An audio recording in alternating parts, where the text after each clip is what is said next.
শালিনী যে পাগলের অভিনয় করছে সেটা প্রেস মিট করে প্রমাণ করে দিল ফুলকি। হ্যাঁ বন্ধুরা, ফুলকি সিরিয়ালে আজকের পর্বে তোমরা এরকমটাই দেখতে পাবে। পুরো গল্পটা জানতে হলে প্লিজ লাইক দিয়ে সঙ্গে থেকো। যখন সবাই ভেঙে পড়ে, কোনো কিছুই ক্লু খুঁজে পায় না, তখন ফুলকি বলে যে আমি মা কালীর কাছে যাব, মা কালী নিশ্চয়ই আমাকে পথ দেখাবে। এরপর ফুলকি ঠাকুরের কাছে যায়। ঠাকুরের কাছে গিয়ে সমস্ত মনের কথা খুলে বলে। সে বলে যে মা কালী, তুমি আমাকে একটা পথ দেখাও, এমন একটা পথ দেখাও যেখানে সত্যি সবকিছু প্রমাণ হয়ে যাবে, যেটা সত্যি সেটাই যেন সবাই জানতে পারে। এরপর ফুলকি ঠাকুরের কাছে খুবই কান্নাকাটি করে। এদিকে রোহিত আর জেঠুমনি আরে সিদ্ধান্ত নিয়ে নেয় যে প্রেস মিট করে রোহিত যে শালিনীকে প্রতিশ্রুতি দিচ্ছে তাকে পরে বিয়ে করবে সেটা সে বলবে, এই সিদ্ধান্ত নিয়ে নেয়। এরপর রুদ্রকে ডেকে পাঠায়। রুদ্র এসে জিজ্ঞাসা করে যে মাস্টারমশাই কি হলো, আমাকে ডেকে পাঠালেন?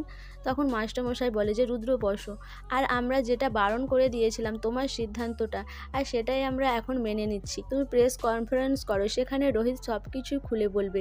রোহিত সেখানে কথা দেবে যে শালিনী সুস্থ হলে সে তাকে বিয়ে করবে। এরপর রুদ্র মনে মনে হাসে। এদিকে ঋষিতাও মনে মনে ভাবে যে রোহিত দা তাহলে শেষ পর্যন্ত সবকিছু মেনে নিল। ঋষিতা বলে জেঠুমনি ফুলকি সব কি জানে? ফুলকি কি সব কিছু মেনে নিয়েছে? ফুলকি না হলে হয়তো মিডিয়ার সামনে ভুলভাল কিছু বলে দেবে, তারপর সেটা নিয়ে একটা কেচ্ছা হবে।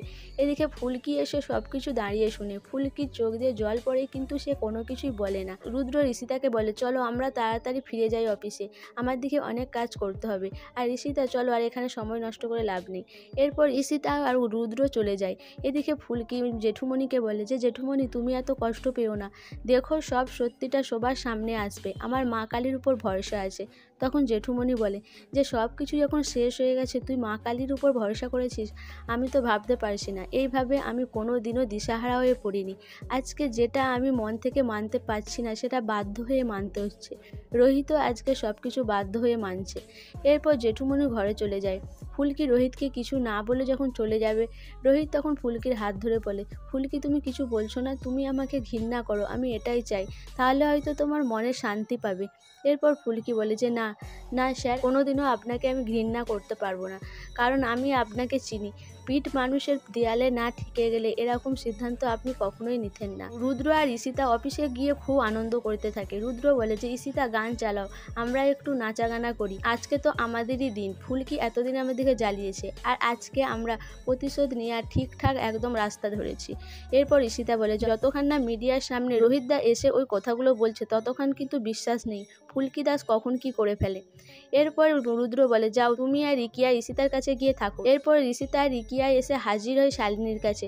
শালিনীর সাথে তারা কথা বলে। এদিকে ফুলকি ওখান থেকে যাওয়ার সময় দেখে ফেলে যে শালিনী নিজের মেকআপ করছে, সে ভালো করে গায়ে হাতে সেন্ট লাগাচ্ছে। এইসব দেখে ফুলকি অবাক হয়ে যায়, বলে এটা আমি কি দেখলাম মা কালী, শালিনী ম্যাডাম তো নিজে নিজেই সাজগোজ করছে, অথচ সে নাকি নিজের হাতে খেতে পারে না।